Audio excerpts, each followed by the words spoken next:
ये टीके, ये पेन, आपको टीके रोज लगवाने पड़ेंगे। ये हैं इंसुलिन के इंजेक्शन। अगर आप करते हैं वो 5 गलतियां जो मैं आज आपको बताऊंगी। टीके रोज लगाना पड़ता है, इसमें दवा होती है जिसको हम इंसुलिन हार्मोन बोलते हैं, जो शुगर की जिसकी कमी होती है लेवल के हिसाब से इसको टेस्ट करके ये इसमें नीडल फिट करी जाती है, फिर इसको निकाला जाता है और फिर इसको इस तरह से लगा के और फिर दबाया जाता है और पेट के अंदर। तो इस तरीके से ये रोज आपको इंजेक्शन लेना पड़ेगा अगर आप वो 5 गलतियां करेंगी जिनके बारे में मैं आज आपको बताऊंगी। और मैं ये भी बताऊंगी आपको कि अपनी शुगर कैसे चेक करें और उसे कंट्रोल में कैसे रखें। और अगर आप अच्छी मेहनत करेंगी तो हो सकता है आप अगर प्री डायबिटिक कंडीशन में है तो आपकी डायबिटीज क्योर भी हो जाए। डायबिटीज उस कंडीशन को बोलते हैं जब हमारा ब्लड शुगर लेवल एक लिमिट के बियॉन्ड बढ़ जाता है। 180 से ऊपर जाएगा तो डायबिटीज, उससे नीचे आता है तो वो प्री डायबिटिक कंडीशन होती है। अगर खाना खाने से पहले हमारी शुगर 120 से ज्यादा है तो हमें डायबिटीज लेबल करते हैं। 120 से नीचे 90 और 120 के बीच में चलती है तो हम उसे प्री डायबिटिक बोलते हैं।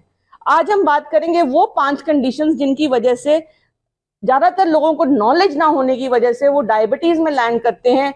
सवेरे दोपहर शाम उनको गोलियां खानी पड़ती हैं, उनके शरीर में दर्द रहता है, उनको पेशाब बारी बारी आता है, पेशाब वाली जगह पे खारिश होती है, उनको सिर में खारिश होती है, उनको नींद नहीं आती, पैरों में झंझनाहट रहती है, उनको सिर में दर्द रहता है, धीरे धीरे उनको दिखना कम हो जाता है, गुर्दे फेल हो जाते हैं, ब्लड प्रेशर हो जाता है, दिमाग की नसें फटने का डर होता है और दिल की बीमारी का भी बहुत ज्यादा रिस्क हो जाता है। जो उम्र आपकी कंफर्टेबली 75-80 साल तक होती है वो ले देकर कम होकर आपकी 60-65 तक बड़ी मुश्किल से दवाइयों पे और डॉक्टरों पे खर्च हो जाता है। इतना पैसा आप अपना खर्च कर देते हैं, उतना आप घर का किराया नहीं देते जितना इन टीकों पे और दवाइयों पे आपको शुगर की बीमारी की वजह से खर्च करना पड़ता है। सबसे पहली बात जो हम बात ध्यान से सुने, अगर हमारी फैमिली में खून के रिश्ते में दूर से हम समझें कि दादी की साइड, पूरी नानी की साइड किसी को भी डायबिटीज है तो आपको रिस्क बहुत ज्यादा है। तो आप छोटी उम्र से ही अपना जो शुगर इनटेक है या चीनी या मीठे का जो इनटेक है उसे कंट्रोल करें और इस चीज का ध्यान रखें कि अगर कोई भी सिम्टम है जो आपको डायबिटीज की तरफ, आपको ज्यादा भूख लगती है, बारी बारी आपका मन करता है, बहुत अचानक तेज भूख लगती है और फिर लगता है घबराहट हो जाएगी, इस तरीके से आपको होता है, इसका मतलब आपको डायबिटीज हो सकती है।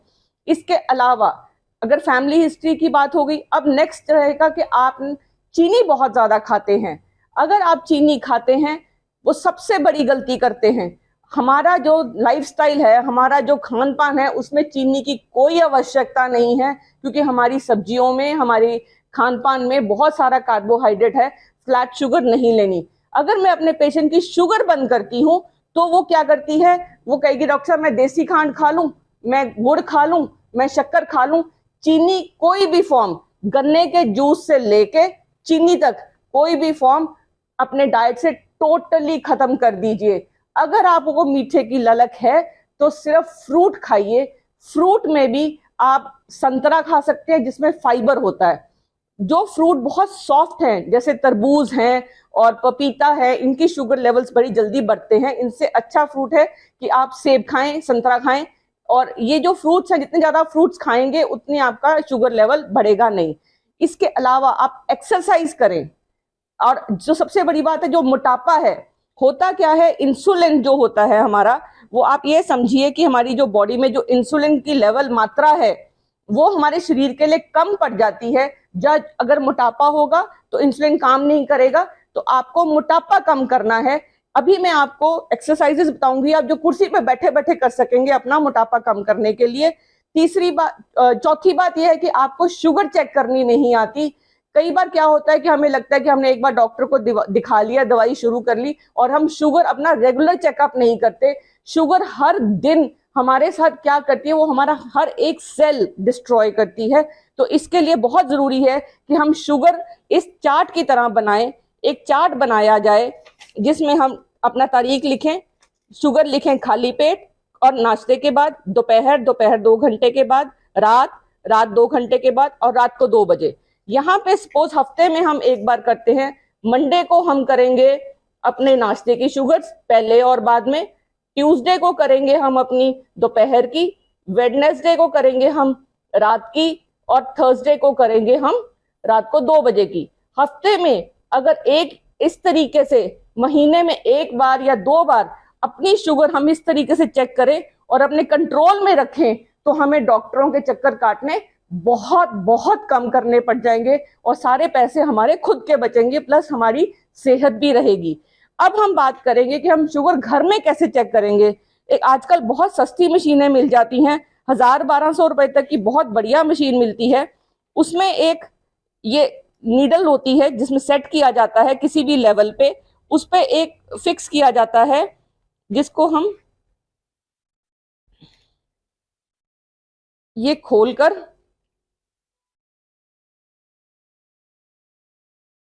इस तरीके से इसके अंदर फिट कर देते हैं, फिर इसके अंदर इसको टाइट करते हैं और ये तीसरे लेवल पे हम रखेंगे। उससे पहले हमारी जो मशीन है उसको हम यूज करेंगे, उसमें एक स्ट्रिप डालेंगे,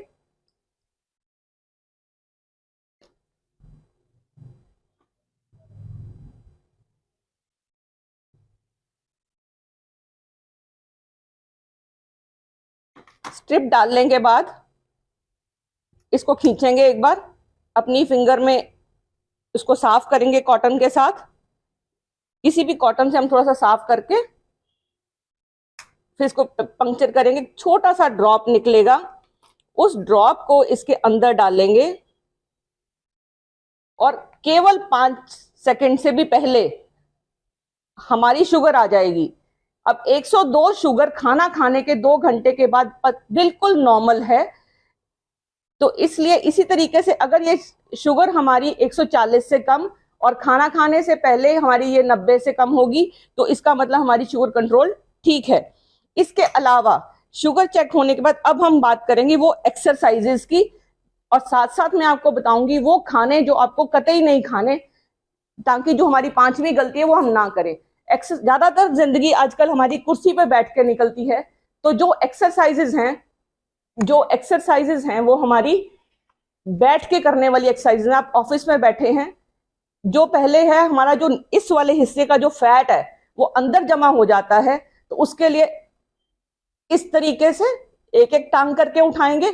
एक बार में आप 25 का सेट करें या 10 का सेट, अच्छा आप 5 का सेट 10, 15, 25 से शुरू करें और फिर रेगुलर करें। इसके बाद एक एक, फिर उसके बाद दोनों घुटनों को यूं यूं उठाएंगे, उसके बाद इस तरीके से करेंगी आप।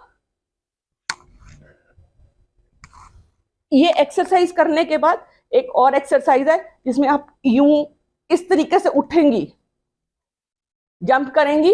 ये एक्सरसाइजेस हैं आपके इस हिस्से को कम करने के लिए। पीसीओडी के पेशेंट्स के लिए एक्सरसाइजेस बहुत अच्छी हैं। इसके बाद हम करेंगे अपने आर्म्स की और इस हिस्से की एक्सरसाइजेस। पहले हम करेंगे सिंपल एक्सरसाइज, बाजू 1, 2, 3, 5 बार करेंगे। इस तरीके से करेंगे, ऐसे करेंगे। उसके बाद हम लेंगे 2 पानी की बोतलें जो हम वेट लिफ्टिंग की तरह यूज करेंगे। पहले ऐसे, फिर ऐसे, फिर ऊपर, फिर एक बोतल लेंगे, बाजू को यहां पे ऐसे ऐसे करेंगे, फिर दूसरी साइड से करेंगे,